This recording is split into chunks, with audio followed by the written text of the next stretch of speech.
Hello friends, welcome to my YouTube channel Biology Study. I am Meena Chaudhary. In last video, we complete the RNA world and replication of the chapter Molecular Basis of Inheritance. And today we start the experimental proof. तो हम experimental proof किसका देखने वाले हैं कि जो हमने last video में देखा था कि जो डीएनए है वो सेमी कंजर्वेटिवली क्या होता है, रेप्लिकेट होता है, तो उसी का हम पढ़ने वाले हैं आज एक्सपेरिमेंटल प्रूफ। तो it is now proven that DNA replicate semi conservatively. तो अब हम इसको प्रूव करेंगे कि जो डीएनए है वो सेमी कंजर्वेटिवली क्या करता है, रेप्लिकेट करता है। It was shown first in Escherichia coli and subsequently in higher organism such as a plants and humans as. तो सबसे पहले जो फर्स्ट ऑर्गेनिज्म था जिसके अंदर ये देखा गया कि जो डीएनए है वो सेमी कंजर्वेटिवली रेप्लिकेट कर रहा है नहीं, वो क्या था, ई कोलाई। ठीक है, यानी कि ई कोलाई जो बैक्टीरिया था उसके अंदर ये देखा गया कि जो डीएनए है वो कैसे रेप्लिकेट करता है, सेमी कंजर्वेटिवली। ठीक है, उसके बाद ये कुछ जो हायर ऑर्गेनिजम्स में उनमें भी देखने को मिला, जैसे प्लांट्स और ह्यूमन है, उनमें भी ये देखने के लिए मिला था कि जो डीएनए है वो कैसे रेप्लिकेट कर रहा है, semi conservatively. Matthew Meselson and Franklin Stell performed the following experiment in 1958। तो जो ये एक्सपेरिमेंट था ये किसके द्वारा किया गया था, Matthew Meselson and Franklin Stahl के द्वारा। कब, 1958 में। क्या प्रूफ किया इस एक्सपेरिमेंट से कि जो डीएनए वो क्या कर रहा है, सेमी कंजर्वेटिवली रेप्लिकेट कर रहा है। ठीक है, तो जो फर्स्ट स्टेप था इस एक्सपेरिमेंट का उसमें क्या था, they grew E coli in the medium containing NH4Cl N क्या है इसमें 15। अब तो एक बार इसको मैं समझा देती हूँ आपको पहले। तो जो डीएनए है ना उसके अंदर पाए जाते हैं नाइट्रोजनस बेसिस, यानी कि नाइट्रोजन उसके अंदर पाया जा रहा है डीएनए के अंदर। तो जो नाइट्रोजन है जो डीएनए में पाया जा रहा है वो तो नॉर्मल है, यानी कि जो नॉर्मल नाइट्रोजन है वो कितनी होती है, N14। लेकिन इसके अंदर हम इस एक्सपेरिमेंट में यूज़ करते हैं N15, जो क्या है, नाइट्रोजन का ही आइसोटोप है। आइसोटोप क्या होता है कि जिसका जो एटॉमिक नंबर है वो तो क्या होता है, सेम, लेकिन जो एटॉमिक मास है वो डिफरेंट होता है। तो जो नाइट्रोजन है इसका एटॉमिक नंबर क्या है, 7, और जो इसका एटॉमिक मास वो क्या है, 14, और इसी का जो आइसोटोप ले रहे हैं हम वो ले रहे हैं हम इसमें N15, यानी कि जो N15 है वो क्या है, हैवी। ठीक है, और जो N14 है वो नॉर्मल है और क्या है, लाइट। तो इस एक्सपेरिमेंट के अंदर क्या करेंगे, सबसे पहले क्या करेंगे, जो ई कोलाई बैक्टीरिया है उसको क्या करेंगे, एक मीडियम में, कल्चर मीडियम में ग्रो करेंगे। ठीक है, कल्चरल प्लेट में, जैसे ये क्या है, एक कल्चरल प्लेट है, इसके ऊपर ये क्या करेंगे हम, जो ई कोलाई बैक्टीरिया है उनको क्या करेंगे, ग्रो करेंगे। ठीक है, फिर जो ये मीडियम है इसमें देख लेते हैं हम, ये ई कोलाई जो बैक्टीरिया है वो लिया है। तो जो ये ई कोलाई बैक्टीरिया है इसमें तो जो एन है वो क्या है, नॉर्मल है, यानी कि एन क्या है, 14 डीएनए पाया जाएगा। ठीक है, और जो फिर जब ये इसको हम मीडियम प्रोवाइड करते हैं, यानी कि कल्चर मीडियम में हम कौन सा मीडियम डालते हैं, NH4Cl, जो इसमें हम लोग ले रहे हैं एन कौन सा ले रहे हैं, हैवी, यानी कि N15 ले रहे हैं। तो जब इन ई कोलाई बैक्टीरिया को हम इस जो हैवी मीडियम है NH4Cl इसमें डाल देते हैं, तो ये क्या करेंगे, आगे क्या करेंगे, डिवाइड करेंगे। ठीक है, ये जो हमने ई कोलाई लिए थे ये तो नॉर्मल डीएनए वाले थे, यानी कि N इनमें 14 था, लेकिन जब इसको ये मीडियम मिलेगा हैवी वाला, तो ये आगे डिवाइड करके क्या करेंगे, जो इनका डीएनए होगा उसमें क्या मिलेगा, N15, यानी कि हैवी नाइट्रोजन मिलेगा। फिर जो ई कोलाई बैक्टीरिया आएंगे वो कैसे आएंगे आगे, आप बहुत सारी जनरेशन के बाद, क्योंकि इसी जो मीडियम है इसमें इनको रखा जाएगा, तो काफ़ी जो जनरेशन्स हैं उनके बाद इनको जो डीएनए है उसमें क्या आ जाएगा, N15 आ जाएगा। फिर जो ये N15 बैक्टीरिया नाइट्रोजन है इसको क्या करेंगे, आगे सेंट्रीफ्यूज़ करेंगे। सेंट्रीफ्यूज़ करते हैं कौन से मीडियम से, सीजियम क्लोराइड वाले मीडियम में। ठीक है, तो जब इसको सीजियम क्लोराइड के मीडियम में हम लोग सेंट्रीफ्यूज़ करेंगे तो जो हैवी नाइट्रोजन है, हैवी डीएनए, वो कहाँ जाएगा, नीचे टेस्ट ट्यूब में, और जो लाइट है वो कहाँ पे आएगा, ऊपर, कि उसकी सेंट्रीफ्यूगेशन क्या होता है, यानी कि किसी चीज़ को बहुत तेज़ी से घुमाना, सेंट्रीफ्यूज करना। उसके बाद जो हाई डेंसिटी के मॉलिक्यूल्स हैं वो तो नीचे आ जाते हैं, और जो लो डेंसिटी मॉलिक्यूल हैं वो कहाँ रह जाते हैं, ऊपर। तो इससे फिर पता चलता है कि जो डीएनए आगे आ रहा है ई कोलाई में वो हैवी है, यानी कि N15 वाला है या फिर N14 वाला है। तो इसके बाद देखने को मिला था जनरेशन आफ्टर जनरेशन्स में कि जो आगे इनमें मीडियम, जब हम इसको ये प्रोवाइड कर रहे हैं ई कोलाई को N15 वाला, तो आगे जो इनका डीएनए उसमें भी कौन सा N मिलेगा, N15 वाला ही। ठीक है, तो अब हम इसको यहाँ से देख लेते हैं। First step, they grew E coli in the medium containing NH4Cl, N जो है वो 15 है, यानी कि N15 is the heavy isotope of nitrogen as the only nitrogen source for many generations, जो कि क्या करेंगे, ई कोलाई बैक्टीरिया को बहुत सारी जनरेशंस तक यही मीडियम प्रोवाइड करेंगे N15 वाला। ठीक है, the result was that N15 was incorporated into a newly synthesized DNA as well as other nitrogen containing compounds. तो जो ये ई कोलाई बैक्टीरिया हैं इनको और कोई मीडियम तो मिल ही नहीं रहा है, तो इसीलिए जो ये N15 है इसी को लेंगे ना। तो इसी वजह से फिर क्या होगा, this heavy DNA molecule could be distinguish from the normal DNA by centrifugation in caesium chloride. फिर इसको क्या करेंगे, जो हैवी डीएनए मॉलिक्यूल है इसको अलग कर देंगे नॉर्मल डीएनए से, किसके द्वारा, सेंट्रीफ्यूगेशन के द्वारा। और सेंट्रीफ्यूगेशन के साथ हम क्या डालेंगे इसमें, सीजियम क्लोराइड। ठीक है, and density gradient, please note that N15 is not a radioactive isotope and it can be separated from N14 only based on densities। तो जो हैवी डीएनए है वो क्या हो जाएगा, सेपरेट हो जाएगा लाइट डीएनए से, क्योंकि इनकी जो डेंसिटी है वो हाई है, यानी कि हैवी है तो इनकी जो डेंसिटी है वो क्या है, ज़्यादा। तो ये क्या हो जाएंगे, सेपरेट हो जाएंगे सेंट्रीफ्यूगेशन के थ्रू। तो इसमें ये बताया गया है कि जो N15 है ना वो रेडियो एक्टिव आइसोटोप नहीं है, ये खाली जो सेपरेट हो रहे हैं किसके ऊपर हो रहे हैं, किस बेस पे हो रहे हैं, इनकी डेंसिटीज़ के बेस पे, यानी कि जो मॉलिक्यूल हैं इनके जो वेट है उसके अकॉर्डिंग ये सेपरेट हो रहे हैं। ठीक है, ना कि ये जो N15 है वो रेडियो एक्टिव आइसोटोप है। ठीक है, अब आ जाते हैं हम सेकेंड स्टेप पे। तो जो फर्स्ट स्टेप है उसमें हमने क्या देखा कि जो ई कोलाई बैक्टीरिया है उनको कहाँ पे ग्रो कर रहे हैं, कल्चर मीडियम में, जो कि कैसा मीडियम प्रोवाइड किया जा रहा है, हैवी, जिसमें N15 है।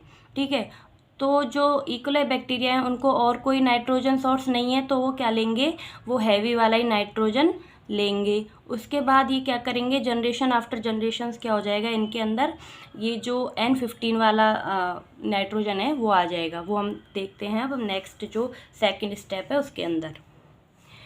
Then they transferred the cell into a medium with a normal NH4Cl and took sample at various definite time intervals as the cell multiplied and extracted the DNA that remained as double-stranded helix.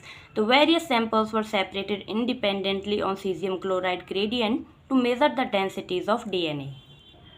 तो अब क्या किया, अब जो E coli थे इनको क्या करेंगे, कौन सा मीडियम देंगे, N14 यानी कि नॉर्मल वाला मीडियम देंगे। तो जैसे बहुत सारी जनरेशन्स तक इन्होंने कौन सा दिया था, N15 वाला, अब ये दे रहे हैं कौन सा, N14। तो जो अब ये ई कोलाई वाला जो बैक्टीरिया लिया था इन्होंने वो कौन सा लिया था, जो कि कल्चर मीडियम में ग्रो हुआ था, यानी कि N15 जो इसका डीएनए हो गया था वो वाला लिया। अब इनको प्रोवाइड कर रहे हैं ये कौन सा मीडियम, N14 नॉर्मल वाला। ठीक है, अब इसके बाद जब इनको ये मीडियम प्रोवाइड कर रहे हैं ये जनरेशन्स तक, काफ़ी जो जनरेशन है, तो कुछ कुछ टाइम के इंटरवल के बाद ये क्या कर रहे हैं, इनके कुछ सैंपल निकाल रहे हैं। हर थोड़ी थोड़ी देर में क्या कर रहे हैं ये लोग, इसका सैंपल निकाल रहे हैं और फिर इस सैंपल को क्या करेंगे, सेंट्रीफ्यूज करेंगे, कौन से मीडियम के साथ, सीजियम क्लोराइड के साथ। ठीक है, फिर ये क्या करेंगे, अपनी डेंसिटीज़ के अकॉर्डिंग, डेंसिटीज़ के बेस पे क्या हो जाएंगे, ये सेपरेट हो जाएंगे। जो हैवी वाले हैं वो नीचे और जो लाइट वाले हैं वो ऊपर। ठीक है, तो ये हो गया इनका सेकंड स्टेप। तो हम समझ लेते हैं जो फिगर 6.7 है, जो कि मेसेल्सन एंड स्टेल का एक्सपेरिमेंट है। इसमें क्या किया है इन्होंने, सबसे पहले तो जो डीएनए है वो कौन सा लिया था, क्योंकि इन्होंने कल्चर मीडियम N15 वाला दिया था, तो इन्होंने जो ई कोलाई का बैक्टीरिया लिया वो कौन सा था, N15 वाला। फिर इसको इन्होंने दिया था कौन सा मीडियम, N14 यानी कि NH4Cl, यानी कि NH4Cl जो मीडियम था वो दिया। इसमें जो N था वो कैसा था, लाइट, यानी कि N14 वाला। इसके बाद क्या होता है कि जब इन्होंने ये मीडियम दिया इसको, तो जो DNA बनेंगे आगे, जो इकोलाई के जो DNA बन रहे हैं वो कैसे बन रहे हैं, हाइब्रिड DNA बन रहे हैं। यानी कि इसमें क्या हो रहा है, सबसे पहले तो जो N15 था वो तो यहाँ पे शो होगा, क्योंकि वो हैवी है तो वो टेस्ट ट्यूब में नीचे मिलेगा, ठीक है। जो लाइट होंगे वो यहाँ पे आएंगे ऊपर, और जो हाइब्रिड वाले होते हैं वो कहाँ पे आएंगे, यहाँ बीच में, ठीक है। तो यहाँ पे कौन से बने थे, हाइब्रिड। अब ये क्यों बने, यही है कि जो सेमी कंजर्वेटिव DNA है, रेप्लिकेशन है, वो कैसे हुई, वो इसी के थ्रू हम समझाती हूँ मैं। तो जैसे ये क्या है, पेरेंटल DNA जो इन्होंने लिया है N15 वाला, ठीक है, ये लिया है जो N15 का DNA पेरेंटल, ये लिया है। अब इसके जो स्ट्रैंड है वो हो गए सेपरेट। अब स्ट्रैंड सेपरेट हुए तो इनके जो कॉम्प्लीमेंट्री जो न्यू स्ट्रैंड बनेगा वो कौन सा बनेगा, N14। वो N14 क्यों बनेगा, क्योंकि जो मीडियम है उसमें जो नाइट्रोजन है वो कौन सी है, N14 नाइट्रोजन है। तो इसी वजह से जो नाइट्रोजन सोर्स है वो ओनली कौन सा है, N14 है। तो जो ये N15 वाला इकोलाई बैक्टीरिया था, इसके DNA में फिर क्या हो जाएगा, इसके कॉम्प्लीमेंट्री N14 वाला DNA बन जाएगा, जिसकी वजह से एक जो स्ट्रैंड है वो तो N15 हो गया, जो दूसरा स्ट्रैंड बना वो N14 हो गया। ऐसा ही फिर क्या हुआ, यहाँ पे हुआ, ठीक है। तो ये क्या बन गए, फिर हाइब्रिड बन गए, क्योंकि इसमें दोनों ही जो स्ट्रैंड हैं वो अलग अलग हैं।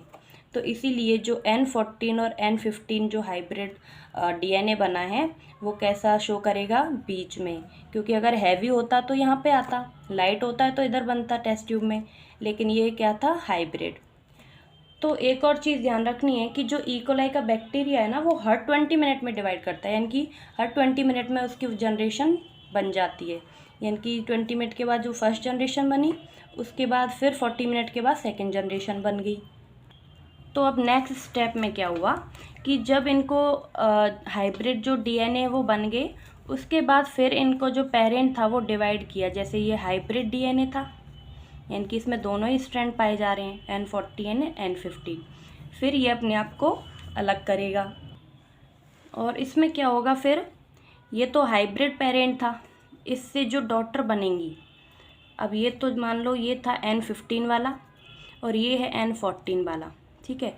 तो जो ये N14 वाला है, ये क्या है, N14 वाला, और ये स्ट्रैंड है N15 वाला। अब ये जो 14 वाला है, इस स्ट्रैंड के ऊपर भी N14 वाला ही जो DNA वो आएगा कॉम्प्लीमेंट्री, इसके ऊपर भी N14 वाला आएगा, क्योंकि जो मीडियम है वो कौन सा है, मीडियम है इसमें NH4Cl, जो N14 है लाइट वाला वो ही नॉर्मल वाला, इसमें क्या है, मीडियम। तो इसलिए जो मीडियम में नाइट्रोजन है वही जो कॉम्प्लीमेंट्री वो बनाएगा, ठीक है। तो इसमें जो न्यू सिंथेसाइज स्ट्रैंड बन रहा है वो भी N14 वाला बन रहा है। तो ये N14 क्या बन जाएंगे, लाइट, और ये N14 N15 बनेगा इसमें, तो ये कौन से बन जाएगा, हाइब्रिड। तो ऐसे ही ये भी बनाएगा, एक N14 वाला लाइट, और एक बनाएगी ये N14 N15 वाला, यानी कि डार्क, वो सॉरी हाइब्रिड। तो इसी तरह इन दोनों से क्या बनेंगे, फिर 4 डॉटर DNA, जिसमें क्या हो रहा है, 2 तो हाइब्रिड बन रहे हैं और 2 कैसे बन रहे हैं, लाइट DNA, ठीक है। जैसे ये टेस्ट ट्यूब है, इसमें ये क्या है, हाइब्रिड, और इधर क्या बन रहा है, ये लाइट, क्योंकि इसमें जो हैवी है वो तो बना ही नहीं है, क्योंकि जो मीडियम था वो कौन सा था, N14 वाला नॉर्मल मीडियम था। इसी वजह से इसमें बनते हैं लाइट एंड हाइब्रिड। तो ये क्या करता है, एक्सपेरिमेंट प्रूफ करता है कि एक जो पेरेंट था उससे सेम ही, मतलब पुराना एक स्ट्रैंड आया और एक स्ट्रैंड इसमें न्यू जुड़ा है, तो इसको क्या हो गया, ये सेमी कंजर्वेटिव DNA रेप्लिकेशन, ठीक है। अब लास्ट स्टेप है जो थर्ड, वो भी यहाँ से हम देख लेते हैं।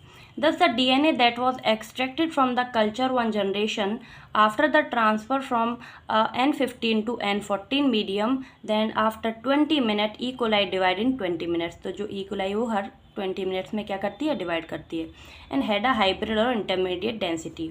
तो उसको जब सेंट्रीफ्यूज किया गया तो उन्होंने क्या देखा था कि जो डेंसिटी है वो क्या है, मीडियम है, बीच में है, ना तो हैवी है और ना ही इसमें लाइट आ रहे थे, हाइब्रिड आ रहे थे। DNA extracted from the culture after another generation. जब यहाँ से DNA एक्सट्रैक्ट किया गया था फर्स्ट जनरेशन से, उसमें क्या हुआ, after 40 minute second generation was composed of equal amounts of this hybrid DNA and of lighter DNA। तो क्या कर रहे हैं सेकेंड जनरेशन में, इक्वल अमाउंट में तो 2 तो हाइब्रिड DNA बन रहे हैं और 2 ही कौन से बन रहे हैं, लाइट DNA। ठीक है। If E coli was allowed to grow for 80 minutes then what would be the properties of light and hybrid densities DNA molecule. तो अगर हम इनको 80 मिनट्स के बाद भी देखते हैं ना, तो वही रिजल्ट आएगा, यानी कि जो DNA रेप्लिकेट करेगा कैसे, सेमी कंजर्वेटिवली, यानी कि जो इक्वल अमाउंट में लाइट DNA और हाइब्रिड DNA बनेंगे। ठीक है, क्योंकि जो मीडियम है वो तो सेम ही है, नॉर्मल वाला N14 मीडियम है। ठीक है। A very similar experiment involving using the radio active thymidine to detect distribution of newly synthesized DNA in chromosomes was performed in Weissia faba beans by Taylor and colleagues in 1958। तो जब ये similar ही same जो experiment है ये किया गया radio active thymidine पे, कब, जो क्रोमोसोम्स हैं उनमें, फिर इन्होंने क्या देखा कि जो क्रोमोसोम है उनमें भी सेमी कंजर्वेटिवली ही जो इक्वल अमाउंट में हाइब्रिड और DNA जो है वो बन रहे हैं। ठीक है। जो फावा बीन से वो होता है मटर। ठीक है, जो कि ये एक्सपेरिमेंट किया था इन्होंने, टेलर और उनके कलीग्स ने 1958 में। इन्होंने भी क्या दिए थे, सिमिलर रिजल्ट दिए थे, जैसे कि हमने नाइट्रोजन वाले मीडियम में इकोलाई बैक्टीरिया का पढ़ा है, यही सेम रिजल्ट उनको उस एक्सपेरिमेंट में भी देखने के लिए मिले। ठीक है। The experiment prove that DNA in chromosomes also replicate semi conservatively. तो इस एक्सपेरिमेंट ने भी ये प्रूव कर दिया था कि जो DNA है क्रोमोसोम्स के अंदर वो भी कैसे रेप्लिकेट कर रहा है, सेमी कंजर्वेटिवली। ठीक है। तो आई होप आपको समझ आया होगा। तो अब हम मिलते हैं नेक्स्ट वीडियो में, जिसमें हम पढ़ने वाले हैं the machinery and the enzymes. ठीक है। तो अगर आपको मेरा पढ़ाया हुआ अच्छा लगा हो तो प्लीज़ चैनल को लाइक, शेयर एंड सब्सक्राइब करें, और कोई भी डाउट हो तो मुझे कमेंट बॉक्स में ज़रूर बताएं। ठीक है। तो मिलते हैं नेक्स्ट वीडियो में, तब तक के लिए bye bye, take care, thank you.